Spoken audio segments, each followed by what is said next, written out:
Again, very intensive and very dramatic game.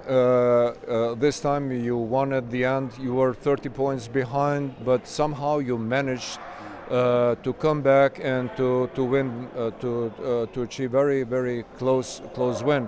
What happened tonight? First, like this is really league game. You know, with the stress, with the nerves. We played very bad the first half. And the second half we just give everything to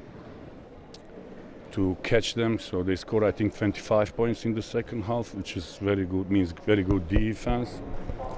But we still have problem with the scoring. You know, we don't score, and I don't know. The most important thing for us, you know, to have this scoring. And I don't want to say, I must say, we have a Jackery, Chad is injured. He played with a little bit, you know, as a pain.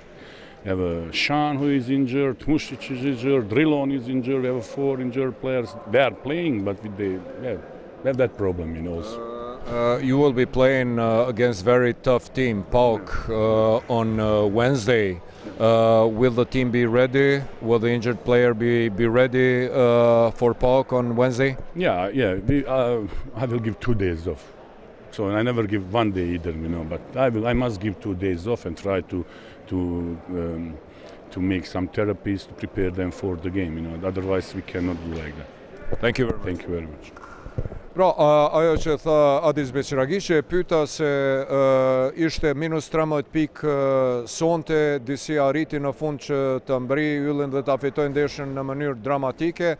Çka ndodhi sonte? Adisi tha, po Adisi, kemi luajtur shumë dobët në pjesën e parë, por në pjesën e dytë kemi shtrënguar mbrojtjen, kemi shënuar 25 pikë dhe me një mbrojtje të mirë arritëm të fitojmë mirë, po ajo që kemi pikë të dobët është shënimi i pikëve, po huqim shumë pikë dhe këtë duhet ta përmirësojmë, po ashtu u ankuan në numrin e madh të lojtarëve të lënduar. Chet Brown ka luajtur i lënduar, Sean Jones është i lënduar, Tmushici nuk luajti sonte i lënduar, Drilloni është i lënduar, kështu që është i lumtur me një fitore të cilën e ka arrit. I pyetur se të mërkurën mbrëma e pret ndeshja me PAOK-un, një ndeshje shumë e vështirë kundër një skuadre jashtëzakonisht të vështirë, e cila është në top 3 të skuadrave të Superligës greke aktualisht.